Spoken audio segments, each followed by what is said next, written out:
Hello and welcome to another episode of Decoding IPOs by the Finance and Investment Cell of Kirori College. Today we'll be looking at the Ellenbarrie Industrial Gases Limited IPO. Firstly, let's discuss about the company. The company was incorporated in 1973 and is India's leading industrial and medical gas companies. It is one of the leading industrial and medical gas companies. It provides bulk, packaged, and on-site gas solutions across different sectors. The company operates multiple air separation units and has one of India's largest cryogenic tanker fleets. In 2021, Ellenbarrie actually became a fully owned Indian company after its promoters bought back 51% stake from Japan's Air-Water Inc., making it the largest 100% Indian-owned industrial gases firm by capacity and by revenue. As of FY25, Ellenberry operates nine strategically located production facilities across India, majorly in West Bengal, Andhra Pradesh, Telangana, and Chhattisgarh.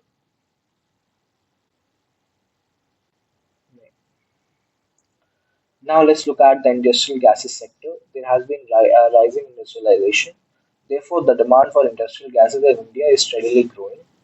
The healthcare sector is also growing. There has been increased investment in hospital, diagnostic centers, and public health infrastructure that has driven significant demand for these facilities. There have been government initiatives such as the Production Linked Incentive Scheme and the push for Atmanirbhar Bharat that has also been encouraging local manufacturing.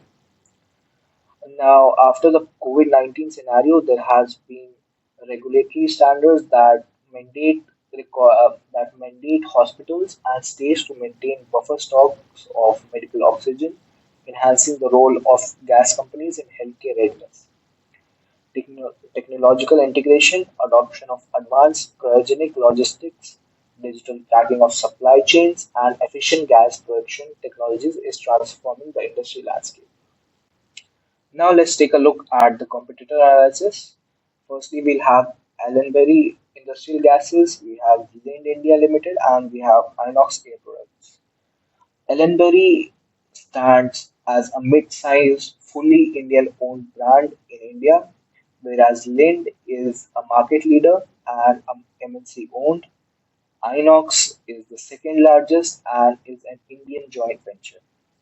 Now talking about the P ratios, Lind India with a PE ratio of 128x, Ellenbury with a 62.9x pre-IPO, and Inox with a 45x P ratio.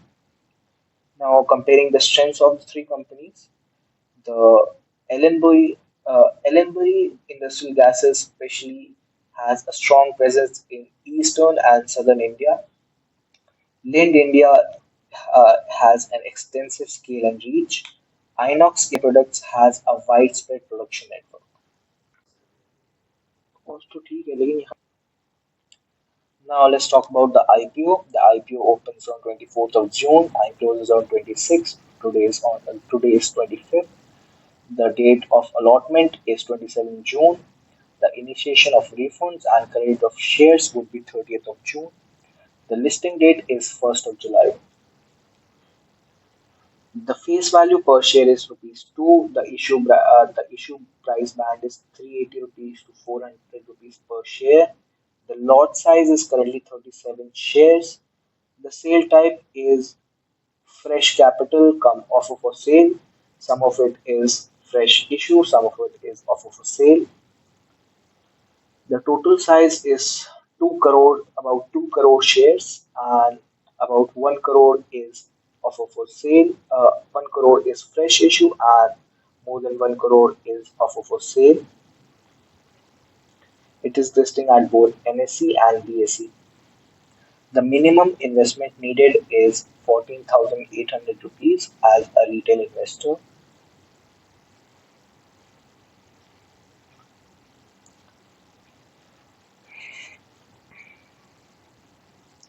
Talking about the EPS and the P ratio, the EPS pre-IPO is currently 6.36 and post-IPO is 5.91.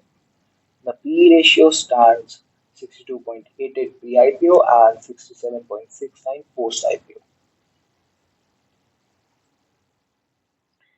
The current GMP of Ellenbarrie Industrial Gases Limited is currently about 27 rupees on a price of rupees 400. It is a GMP of about 7%, which is very unattractive for an IPO like this. It indicates low investor confidence and low expectation of making great profits in the short term. The subscription rate as of 25th of June, the second day of subscription is about, for the qualified institutional buyers, is about 0.00x. Non-institutional investors is about 0.46x. The retail individual investor is about 0.35x. So the total subscription rate comes out to be 0.27x, which is extremely low for a second day subscription day for an IPO like this. It indicates that there is very low investor confidence in this IPO and people are not having high expectations from this. A point to be noted is that if the IPO is not subscribed over 0.9x, it may be rejected and the money that was put in for application might be refunded. However, in this case, the underwriters may come into play and subscribe a lot of the shares.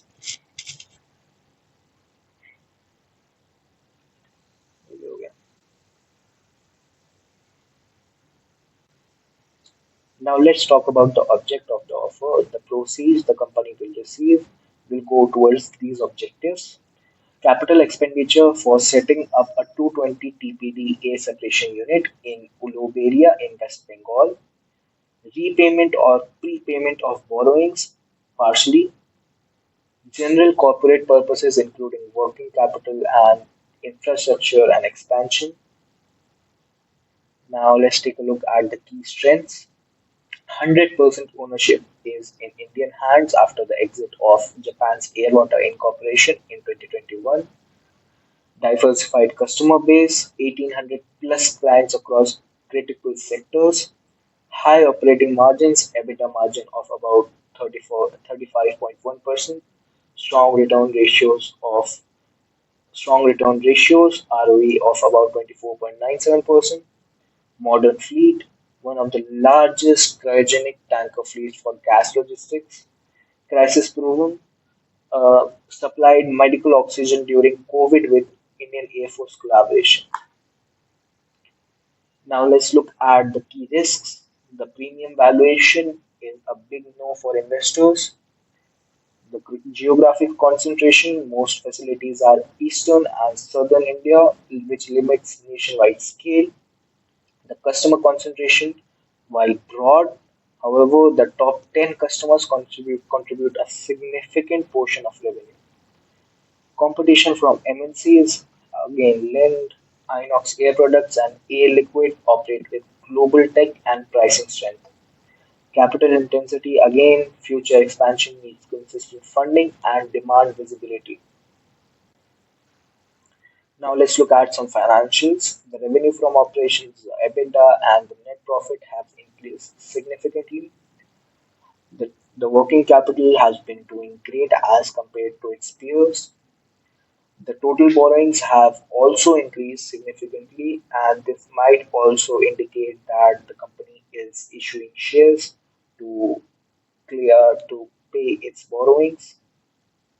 The cash and cash equivalents have a great increase. The capital expenditure show proving that the company is investing in its infrastructure and it has about a 60,000 lakh rupee infrastructure expenditure in infrastructure. So for the verdict, Ellenberry has delivered robust financials with a strong ROE of 25%, strong EBITDA margin, and strong profit after tax. At a P/E of 67.7x, investors may find it overvalued compared to established listed peers. However, its high return matrix may support some of that premium.